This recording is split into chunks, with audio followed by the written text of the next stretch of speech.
ARE Podcast, Season 1, Episode 4. Welcome to the ARE Podcast.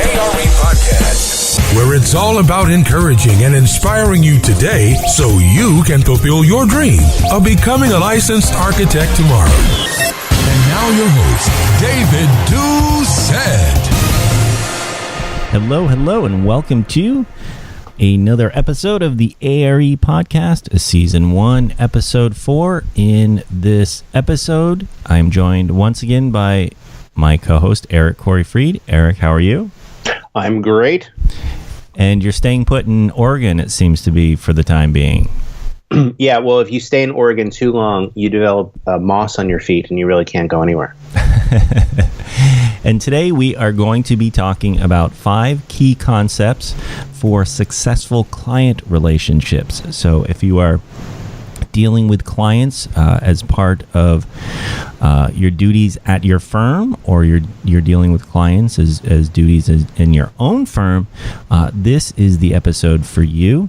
If you are an employee in a firm and not necessarily dealing with clients, these top 5 or these 5 key concepts actually can apply to how you work with coworkers. So definitely stay tuned. And we have a great list here. We have lots of good comments here. So we're going to begin with number 1, or actually before we begin with number 1, Eric, why don't you tell us the genesis or why you wanted to do these 5 key concepts for successful client relationships?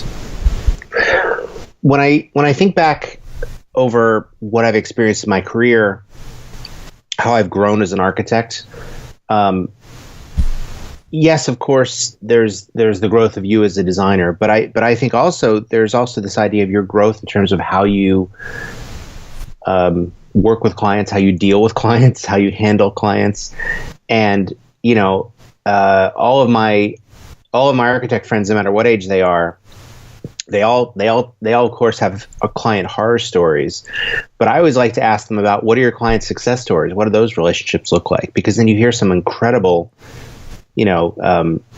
incredible stories about long-term solidified relationships that really are based on trust and communication, and they've really developed a real relationship, and so those to me are more interesting than hearing just the nightmare stories of the one-off clients that you'll never see again. So I thought this was a good thing that we should touch on and talk about, of how do you create those types of relationships.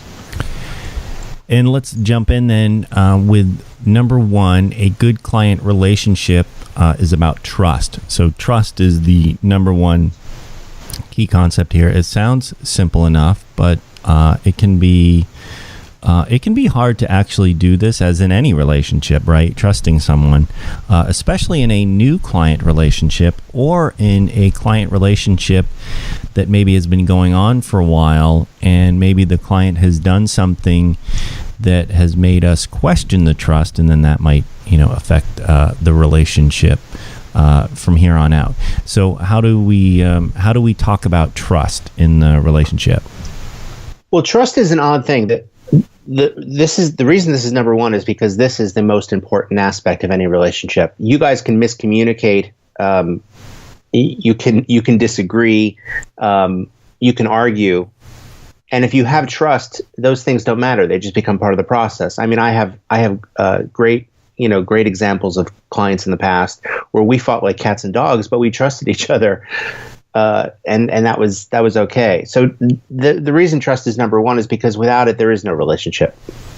And if you cultivate trust, this has huge long-term benefits for you, not only on how smoothly this project goes, but potentially future projects, repeat projects, referrals to other clients, right? It's really the bedrock of what we're talking. And then anything that could potentially erode or weaken that sense of trust can harm your relationship with the client, but also harm your reputation, cost you future business. Even worst case scenario, drive you to some sort of litigation with a client. So trust is the key here. How do we build the trust? Because it's something obviously we have to earn. It's not a token that you just give somebody and here's my trust. It's not a $10 bill. You have to earn this. It's I guess more of a feeling or how we feel about something, and it could be harder to do this if we are new to working with clients, because we might be guarded a little bit. We might not, for whether it's our own insecurities, we may not feel confident in that relationship. So how do we build the trust, and how do we get the client, more importantly, to trust us? Well, in a certain sense, you can't demand trust from somebody. You have to earn it, and you can ask for it, I guess. But in truth, they're hiring you. You're going to start out with a certain modicum of trust, a certain base level, just enough to get the relationship going that they're going to essentially grant you. Well, let me actually stop you right there, because I think that's an important concept to understand, especially if we're just starting to deal with clients and we might be feeling a little bit insecure, as I think many of us do as we make that jump. Just them hiring us in signing that contract, that means they trust us, and I think that's important. Now, they're not trusting us completely, but they trust us enough to say, okay, I want to get into this relationship with this person. So I think it's important for us to understand, especially if we're feeling insecure, how important that first step is for us to help us feel better in the relationship at the start of the relationship. It's not unlike dating, I think. If you're, let's say you've been with a big firm, you've never been responsible for getting clients, and then you either get promoted and now you're in charge of bringing clients in, or you go off on your own, right? Those are scenarios that are pretty likely and probable. And as you say, maybe you're not as confident or secure in doing that. It's a lot like dating, right? You've been in a long-term relationship, and now suddenly you're on the dating market. Just the mere fact that they're agreeing to work with you, that they're going out on a date with you per se, is already a sign. But remember, they might have seen your work. They might have been given a referral by a friend of yours, an engineer, another architect, right? Something. So there is a baseline level of trust that is coming along with that. And then as you get older, your reputation will also contribute to that. Having written a book or having been in a magazine will also then instill a little bit of trust in them hiring and working with you. But from there, you really want the relationship to deepen. And one of the ways to do that is we want to be transparent about everything, including deadlines. As you've mentioned before, good news and bad news. They want to feel like we're not holding back. And if we feel like we're being transparent, then that will further deepen the trust from their perspective. Yeah, I think there's this tendency that you don't want to say no to a client, especially if you're just starting out. So they'll say something to you like, so you can get all these drawings done by Monday, right? And your tendency is to want to say yes, and then suddenly you've committed yourself to working all weekend on finishing them. I think being very open and transparent about everything. Well, the staff, I'm going to pull the staff off on this and jump on this, or I'm going to jump onto this starting Monday, or, well, we have to finish up this other stuff we're doing for you first. I think just being that open and honest and transparent about it is expected and fine. You don't want to, you don't want to put yourself in a position where you're bending over backwards and setting the wrong expectations. And how important is it in this listening process? And as we go through this list, you're right, it's very much it's similar to dating, as is any business relationship. This isn't just for architects. I mean, this is, big businesses, big relationships are built on these, 5 core principles we're talking about. So how does listening fit in? You want to show that they're being heard. You want to show that you're listening to them. And there's several ways to do that. I have a ton of horror stories about clients that came to me after they went to another architect. He didn't listen to me, and she never took any notes, and he did this and she did that. So show that they're being heard, especially if they've ever worked with an architect before. Take notes. Show how their input shaped the design. When you're presenting something to them, even if it's something as mundane as a bathroom detail, highlight. Remember that thing that you asked for where you wanted to be able to wash your hands and look out the window or whatever they were asking for? Point out to them that they were heard and that feedback was incorporated. Point out the things that they asked for. Use their needs and use their requests to talk through the entire design with them. I think that is great advice, and I think we can all relate to probably at some point in our lives, whether it's in a meeting with our boss or a coworker or somebody, and we're telling them something that we feel is important, but to them clearly it's not. As you mentioned, they're half paying attention, they're not writing it down, they're not taking any notes, and you walk out of there and being like, he or she just didn't really listen to me, and that's not a good feeling. Nothing will damage the trust more than a client feeling unheard, unlistened to, and really not respected. And it's probably the chief complaint for why a client would sever the relationship with their architect. Yeah, that you're right about that, because I think your key point about where do they want to wash their hands? Do they want to wash their hands here and look out the window? If we don't do those, and then we present, schematic design solutions, or we present other types of design solutions where we're not incorporating what they specifically wanted, like we might have done 10 other great things that they didn't ask for. But if we're not incorporating the 3 that they did ask for, they're not going to care about the 10 great ones we did. No, and you'll also develop a way of pulling needs out of clients in a different way, especially clients that have had experience working with architects before. Sometimes they're harder to deal with than ones that have never worked with an architect before that are open to the experience. So, for example, a client insists that put the piano here, and it's not ideal, but it'll work. We know it'll work. In other words, the client's telling you how to design it. And your job is really to step back and say, well, in an ideal world, where would you want it to be? How would you want it to work? And then that might spur some great ideas. I think the worst thing you can do is become a draftsman for your client and do literally what they tell you to do. I think the best thing an architect can do is really listen to their client's needs and uncover ideas that they've never heard of. In fact, that's my favorite thing to hear from a client, which is, oh my God, we never even thought of that. And it works so much better. And you know where that comes out of? You're absolutely right. And that comes out of, let's say using your piano as an example, they want the piano here. We do the drawing with the piano where they want it, and we show it to them. And so we have heard them, right? We've listened to them. And now we show them a couple other options where the piano might work better. And they're much more open to that, rather than if we just go in and say, oh, I didn't draw the piano where you wanted it because that's not a great location, but here's two spots I picked. They're not going to be very happy with that because we weren't listening, right?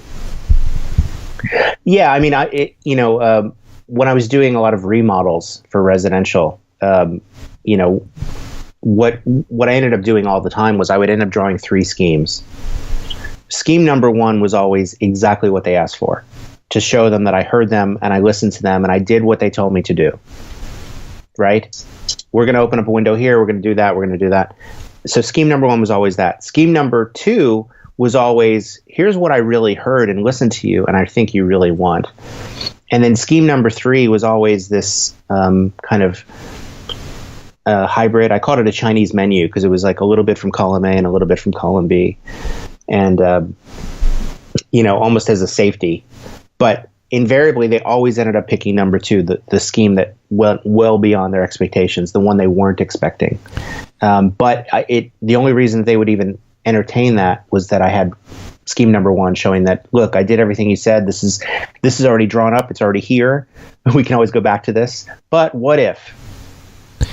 You know what? That's a great point, because that's essentially what I did too. I did that same kind of thing. The first scheme was what they asked for. And I know in architecture school, we're not taught client relationships, and we're we can taught, we're sort of taught do it the way, we think is best. But when we're dealing with a client, they want to be listened to. That's why they're hiring us. And I think when we present that plan that you just mentioned, Eric, that is essentially their idea or what they wanted, they're much more receptive to scheme 2 and scheme 3, and they're in a much sort of happier place and be like, oh yeah, we didn't think of that. I really like that idea. But if we didn't have that scheme 1, the trust wouldn't be there. And, you've seen this time and again, especially when you're dealing with an existing building. This happens, it seems to happen more often, where you're walking through an unfinished office space that they want to do a tenant improvement on or something. And in their mind, in their untrained, non-architectural mind, they're already placing their existing furniture into the space. They might even be basing it on what the previous tenant, how they had it arranged, and they're not seeing the possibilities. So give them that scheme that they asked for. It doesn't take that long to draw it up in schematic phase, but then show them, oh, don't you realize that if we open this up, if we do this, if we do that, and it'll pay off in such much greater dividends. Okay, so continuing on with trust, it's about them, not us. Again, we're taught in architecture school, or I assume it's probably still the same, where it's about us, right? The design is about us, or our vision, I should say. In the real world, it's not so much our vision. I mean, there's exceptions, but it's really helping the client bring their vision to fruition. Yeah, I think, in architecture school, we don't have clients, right? We have a professor we're trying to please, essentially. So I think a big mistake a lot of architects make, and they keep on making it, is they make it about themselves. They don't make it about the client. It's not about you. It's about them. So, yes, I understand you want to be the next Frank Gehry or the next Mies van der Rohe or whatever you want to do, but what I've learned in all these years of working with clients, and especially all these years of talking with people that worked with famous architects, is that those architects really listened. I've had the good fortune to meet with a lot of people that hired Frank Lloyd Wright, original clients that worked with Mr. Wright. And despite his reputation, what they all said was, he really listened to me. Really? Yes. He made, I like his other buildings, they're okay, but this one's my favorite because it's the one he designed for me. Right. And it's a common misperception that people have. And so just because you're a quote unquote famous architect or you're very talented doesn't mean that you have to have a vision, that overrides or overwhelms that of your client's needs. I think if you really listen to your client and really seek to fulfill your needs, your vision will be that much more improved. The foundation goes to the listening part, which if we're not listening, we're not going to build the trust. It's just going to end right there. Right. And then what are some other ways that we can gain the trust, right? We're gaining the trust essentially when we sign the contract. They are trusting us, but we have to keep that trust. It's not something you get it and you put it in your back pocket to use it later. You have to keep earning that trust. It's kind of like you don't stop earning it. Once you get it, the work's not done. Yeah, you're absolutely right. So, one thing that you might have already heard from your coworkers or your bosses is under promise and over deliver. And I know it's a bit of a cliche, but this is actually true. Don't say you're going to give them 4 schemes and only show up with 2 because you ran out of time. Do the opposite. In the meeting, say, you know what, I'm going to draw up at least these 2, knowing that I could probably sketch out 3 or 4. Don't ever overpromise. And this is especially hard when they're pressuring you. Do you think you can get that done by next week? Do you think you can get it done by tomorrow? And you want to please them, but better that you tell them that it'll take 2 weeks and you finish it in 1. It'll only make you look like a hero, and only end up paying off in trust dividends. And then how do how do we keep the trust from our perspective, from our client? How do we ensure that we still trust our client? Like, because we can't control obviously what they do. Right. Is there a way, and maybe that gets into one of the other tips or concepts we'll talk about in a little bit. No. Trust goes both ways. So while you're working hard to earn their trust, there will always be these horror story clients that we all hear about, where you've done everything you can to earn their trust. You've acted in good faith. You've over delivered on everything. You've kept your word on everything, and they still don't trust you. Well, at that point, they have the problem. And sometimes it is again like dating. I've, against my better judgment, I've taken on clients who've had bad previous experiences with architects, and they've let those bad experiences affect our relationship. Right. To the point where I had to call them on it. I had this guy that he started acting like a paranoid nutcase, and finally I said, "What's really going on? What's really happening here? Because I haven't done anything to make you act this way." And he ended up crying on the phone. Well, we hired that other architect. He took advantage of us. He took our money. We're probably never going to get it back. We're trying to sue him in court. My wife doesn't trust me. It's affected our marriage and our relationship. Like, he just ended up laying out this whole thing. Now, did I want to hear any of that? No. Did I want to have to deal with any of that? No, not a bit. Not at all. But it certainly explained it, and me just being upfront and honest with him and direct and really transparent, like we said, only improved our relationship. And actually what ended up happening was, my advice to them was, let's put this project on hold. You guys need to work out and figure out what you want to do. And when you're ready, I'm here. But in the meantime, I'm not billing you for my time to hear you and watch you struggle like this. And that's what they ended up doing. Right.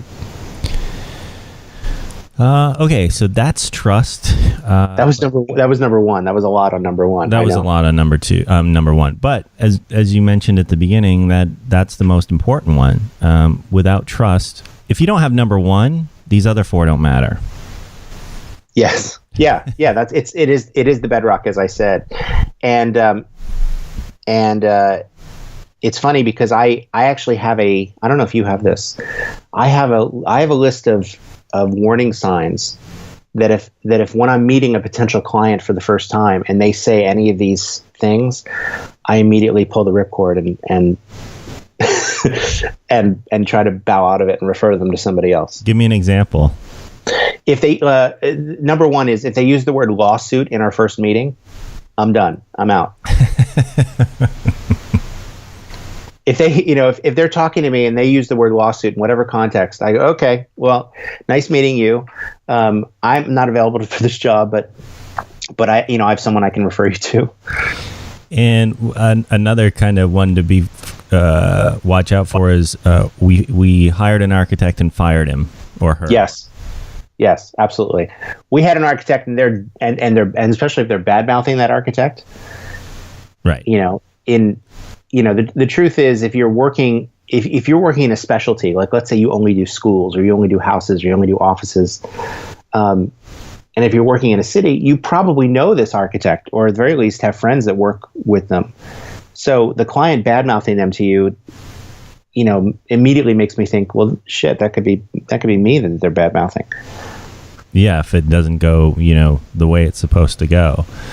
And a lot of these client complaints about previous architects, many of them, there's probably some weight there. So you just have to take all of that into account. Okay, so that's trust. Number two, even great clients don't always agree. Explain that one. Couples argue. Boards of directors disagree. It's actually pretty rare that you're dealing with one client that has unilateral decision-making power. Usually there's somebody that they have to answer to somebody that, it goes beyond one person.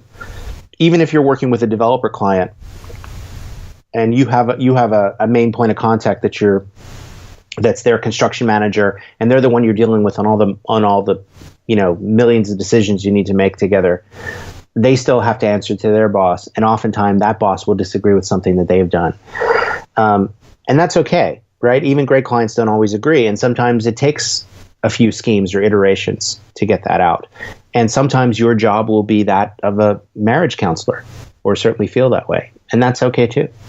Oh, that's definitely true, especially in the residential world. The marriage counselor, couldn't be more correct, because oftentimes, it just depends. One of them, whether it's the husband or wife, really cares about how the kitchen's going to turn out, and the other one doesn't, and or they both have their thoughts on the kitchen and they can't agree.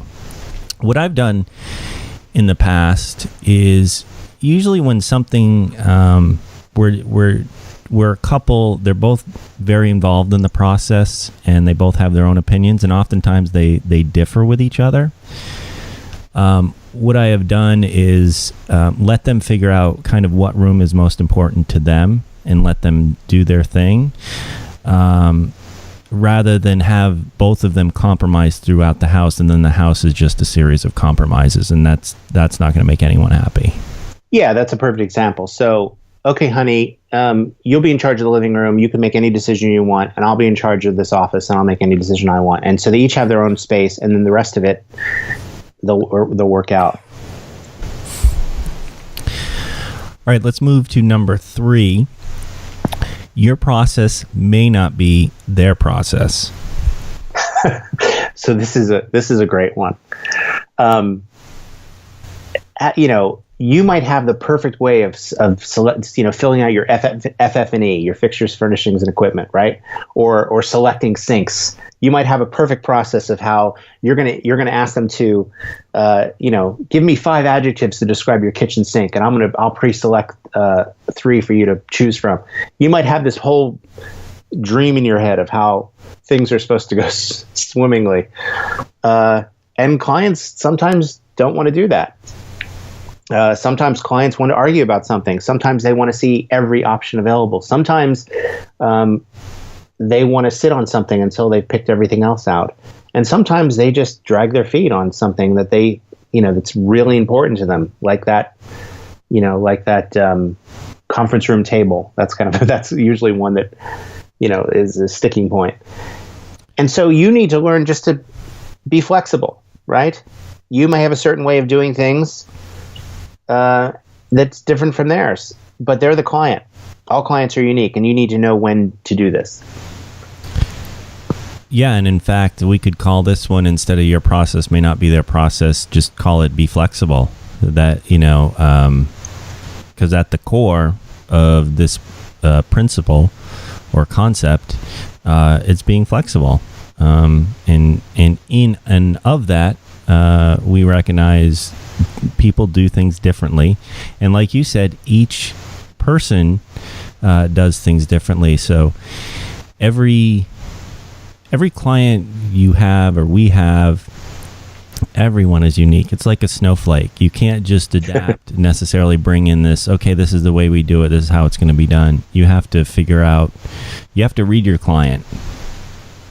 Yeah, and clients they're a lot of fun. I had a client that anytime he saw exposed wood, he would, for some reason, call it Japanese style. In his mind, any unpainted wood was Japanese style. Right. Even though I'm like, well, Japanese style is actually much more specific. It didn't matter. Right. And so, he'd look through magazines of, the offices that he wanted or whatever, and I like this Japanese style one. And it just became a running joke with us. Of I would tease him about it. I'm like, well, dude, that's not Japanese style, but okay. And you learn to just be flexible about it. Scolding them is not going to do anything. At the end of the day, they're still your they're still your client.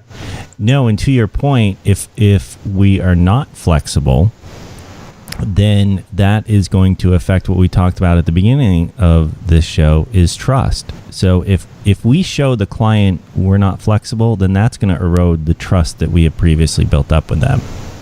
Yeah, and sometimes this manifests itself in very strange ways. The client who insists on calling this a family room, when it's like, okay, you have a dining room table in it. Isn't it a dining room? And they go, no, it's a family room. Or they'll have different, the word reception area will mean different things to different people. And you just need to let it go. Like here's a case where your architect OCD is not going to help you here. Right. If you're really trying to build a relationship. Just say, okay, we're calling this the gathering area. Okay, fine. All right. Number 4, you need to protect them and be a professional too. What are we saying here? Well, our job is really to protect the client, to look out for their best interests, but also tell them when they're wrong. So, no, you can't build a 5,000 square foot house for $100,000. I'm sorry. No, we can't build your office for $25 a square foot just because you watched a lot of HGTV. No, you can't avoid getting a building permit. And no, you can't have an unlicensed contractor do this job, especially just because you met a couple guys that hang out at the U-Haul down the street. Like it doesn't matter. So you need to be able to, protecting them sometimes is like being a parent and telling them no. Well, and also know that, when you do have your license, or if you have your license, we are upheld to a higher standard than Joe Schmo. So the state expects us to have an understanding of things related to the practice of architecture. And especially when you're starting out on your own, because I've been on many of these first meetings for jobs I didn't take. For example, they want to convert the basement and they want to sort of do it on the down low. And it's just like, I can't help you. I can't help you do something illegal, basically. Right. And they'll say, well, my friend down the street, he had it done, and they'll come up with all these reasons of how they can do it. And it's just like, okay, you're on your own. It's not something that I, want to be part of. One way this comes up a lot, and I know, David, that you've dealt with this one directly, is when a client, when a client wants a very certain look to a railing that doesn't meet code, right? The 4-inch sphere test doesn't work here, and they want to look that almost like there's no railing. And so what they want to do is they want to put in a temporary railing, wait till the building inspector leaves, and then remove it. And then they want my blessing on that. And I have to say, listen, this is it's potentially dangerous. It's against the code. The codes exist for a reason. Like there's a whole litany of things that you run through. But that's one that comes up a lot. I don't know if you've experienced that one. I have experienced that.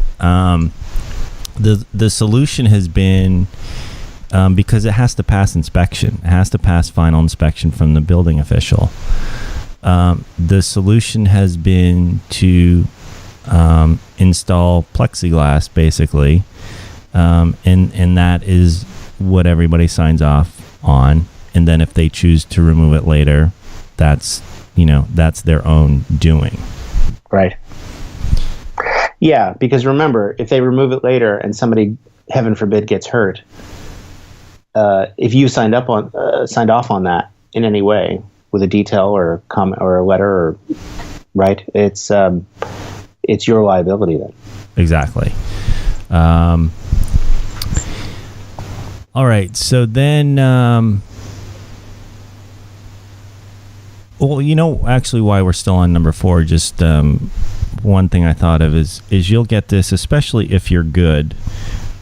You'll get a sense of how much things cost, and now I'm speaking residentially, specifically here, but I would go to these first meetings or interviews, go to their house, and I would say, based on the numbers you're giving me, It's going to be $200 to $250 a square foot to build.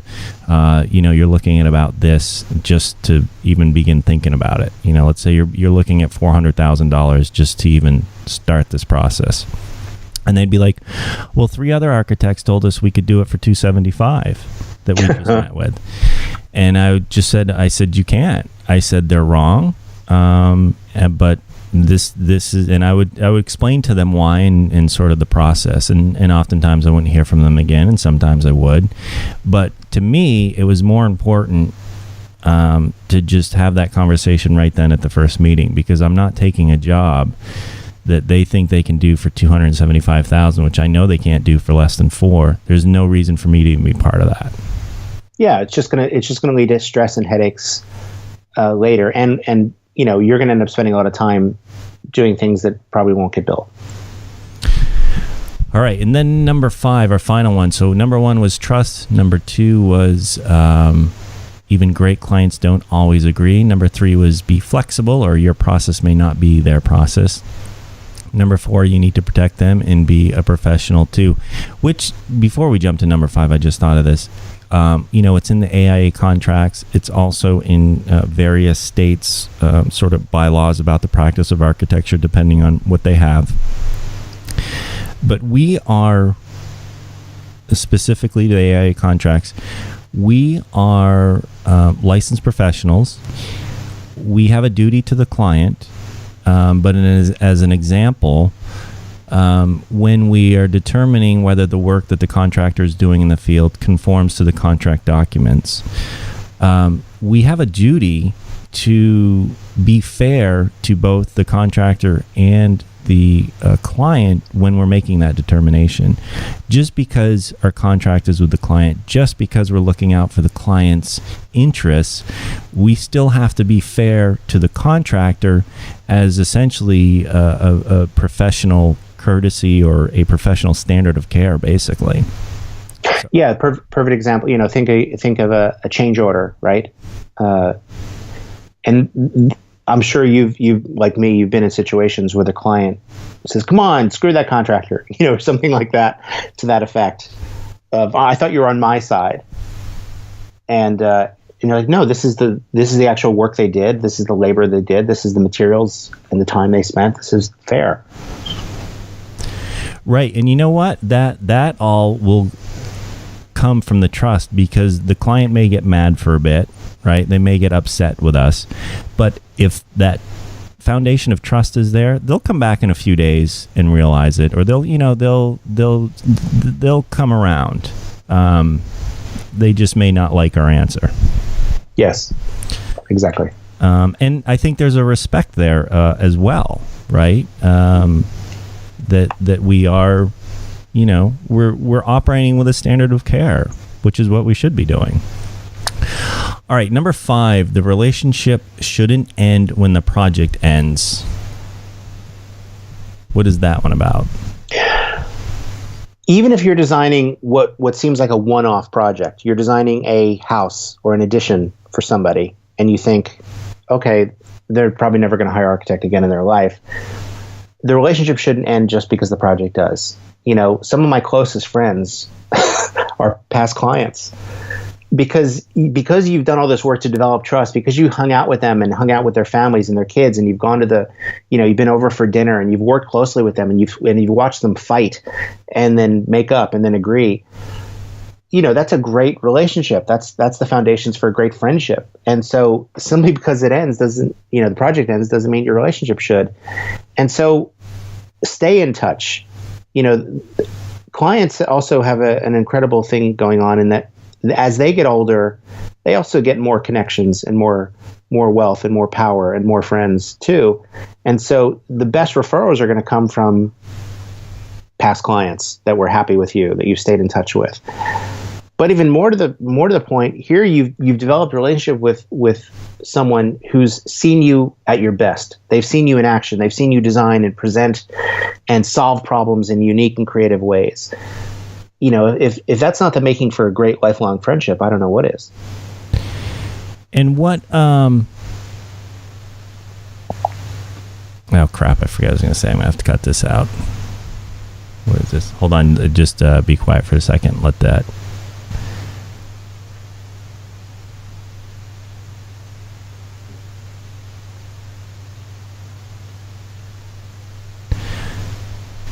Right. So we're thinking of these long-lasting relationship or these long-term relationships.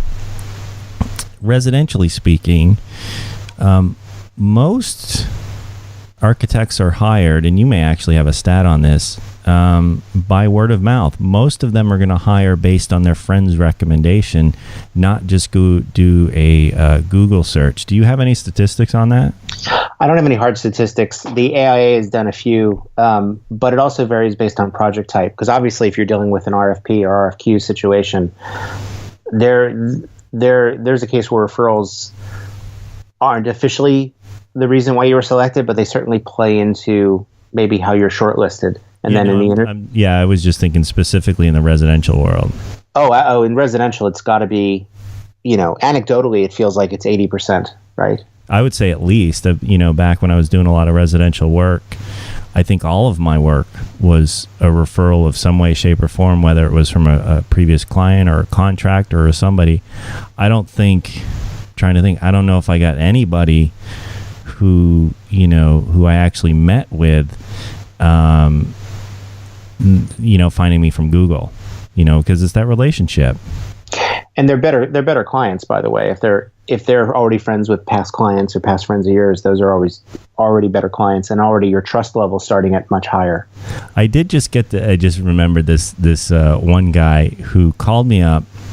This was years ago, and he was deep in the valley, which is far from me here, or where I was at the time. He called me up and he said, "Oh, my wife's friend recommended you. And I want you to come out, and we're doing this, bonus room garage conversion thing." And I asked who it was, and he said he didn't remember. So I went anyway. And turns out he just wanted to pick my brain, because it's, you're there having the conversation of what can we do, how can we do it, where should we put the HVAC unit, so you go through all this. And then, he doesn't hire me.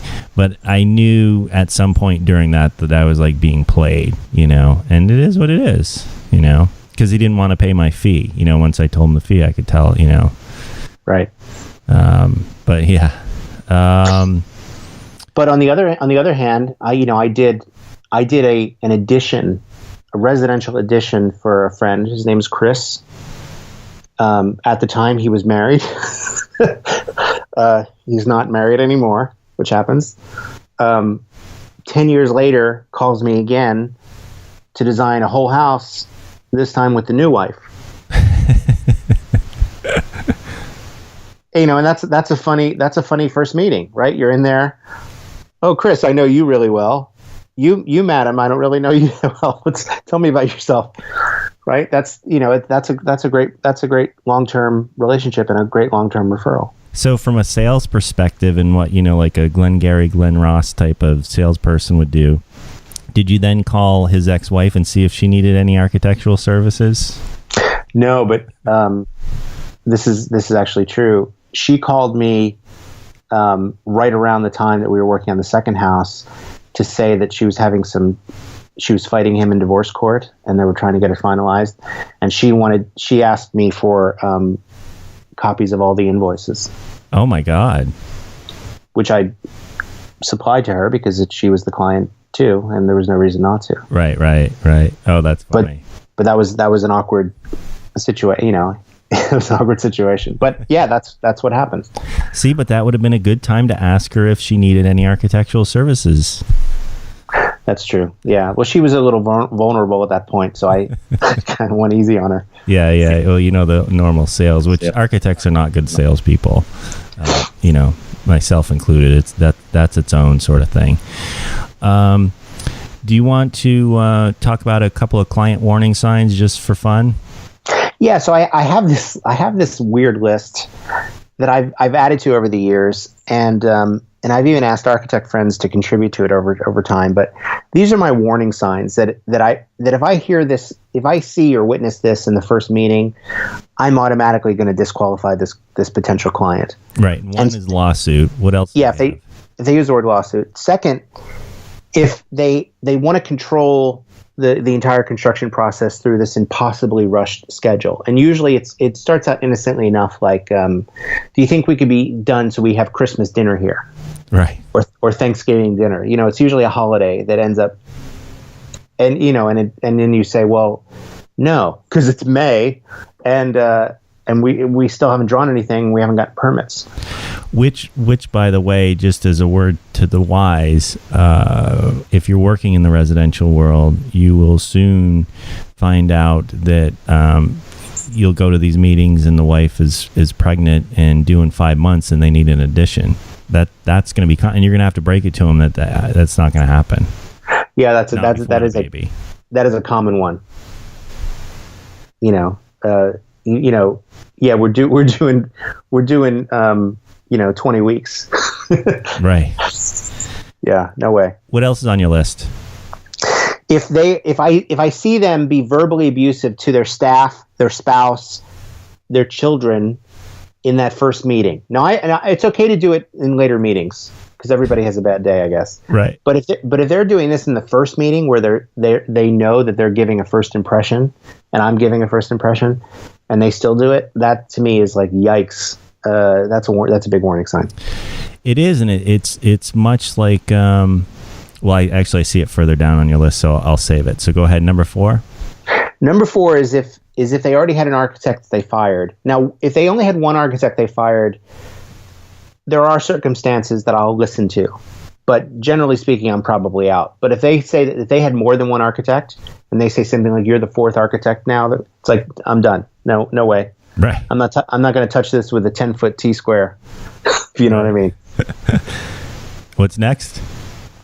If we have our initial lunch meeting and they treat the waiter or waitress poorly, I don't know why, but I found that this really indicates how they treat people that work for them.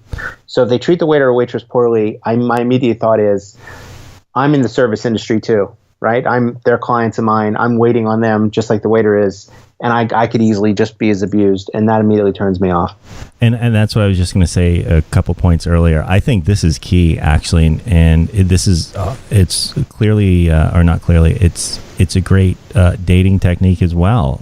You're on your first date. You want to see how this person that you're with, how are they treating the staff? And I've never had to work in be a waiter, but I've always had tremendous respect for the restaurant industry, waiters. I always treat everybody with respect. And I've been commented from previous dates, actually, from past dates over the years, that I'm always engaging and nice and whatever to the wait staff. But that little cue like that is huge, or can be huge, in terms of, do I want to get in a relationship with this person, business or otherwise? Yes. Absolutely. Number 6. My number 6 client warning sign is they were either divorced in the past year and they're still, quote unquote, getting their life back together, or they hope that this project will save their marriage. Either one. They're just in a rocky footing, and somehow this project working with me is going to be the linchpin that's going to straighten it all out. That is a huge red flag, and one that you should avoid at all costs. Yeah, for sure. Just on many levels. Yeah, don't even touch that one. And then what's the last one? The last one, I think everybody's probably encountered in some part, where they say, I'm really good with SketchUp or 3D Home Architect or, God forbid, Photoshop, right? And then they go, I need somebody just to draw up what I've designed. And they say that. It's like, yeah, I'm not your guy. I'm not, let me refer you to somebody else. Yeah, exactly. I'm not a drafting service. I mean, I've had people grill me on how many people work for you, trying to feel me out based on the fee. And it's just, I'm not a drafts person. That's not what I do. And if that's the way they look at you or look at us, then that's not a job for us. Yeah, no good will come of it. No. First of all, yeah, they're gonna lowball the fee. They're going to try to cut out as much of the scope of work as possible. And then any explanation I give about the real value of architects in terms of, the relationship with the contractor and with the permitting officials in the building department, none of that's going to matter. And it's a recipe for disaster. It is. And, we can sit here and say, don't take those jobs. But you and I both know sometimes you don't know. But we've both had them. I mean, we've learned from our experience. That's how we know this stuff. So it's easy to say don't take it. But, when you're trying to build your business or whatever, you want to take the work. You're an eager beaver. But, yeah, that's no good can come from those jobs. Yeah, and there's variations on this, where you hear them say, and I've heard all of these, I've lived my whole life in a house. I know exactly what I want. It's like, yikes. Okay, no, how many houses could you possibly seen? Or I've had clients say, listen, you can charge me less because I make decisions super fast. Right. Well, and back to this one, draw something up they design. They just need a drafter. And we're saying nothing good can come from that. And I mean nothing good can come from that except referrals. So I did something like this years ago, early in my career, where I did, some plans for renovation to a house. And I gave him, a really good fee. So like 5 years down the road, his friend calls me to do some drafting for a barn. And, I gave him the number and he goes, well, Harvey said you only charged him X dollars for that. And I go, no, I didn't know. I charged him this. And he's, oh, that's not what he, but anyway, the only referrals you will get from that mindset of that are those other types of, hey, just do me this down and dirty job thing. Yeah. Yeah. There's also a sub rule to this final one, which is, if they are an attorney, and they want to act as their own contractor. That to me is also, I'm an attorney, so I'm good with contracts, and therefore I'm going to be my own contractor. It's like, have you ever done this before? No. Right. No, I painted a fence once when I was a teenager. That's the extent of my construction experience. But I'm an attorney, so it's fine. Right. Yeah, that's kind of a sub-warning sign to them drawing it up on the 3D home architect program. Exactly. Alrighty, anything else we want to cover? These tips, they're all somewhat related. They're all really tied to trust. But if you follow these, I really think you'll see an improvement in the quality of the relationship you have with your clients, especially if you think of them as long-term relationships. And I really think you'll start to see a difference in how you work together. And if you have any other ones to add, put them in the comments. I think the big takeaway from when I look at this list, it's trust, right? And then just being flexible. If we can build the trust and we can be flexible, we're gonna have clients knocking down our doors. Exactly. Alrighty, that is going to wrap up this episode of the ARE podcast. My name is David Doucette. On behalf of Eric Corey Freed, we will see you on the next episode. Thanks for listening to the ARE podcast. Be sure to visit architectexamprep.com and check out our other podcast episodes, video tips, and the ARE blog. Remember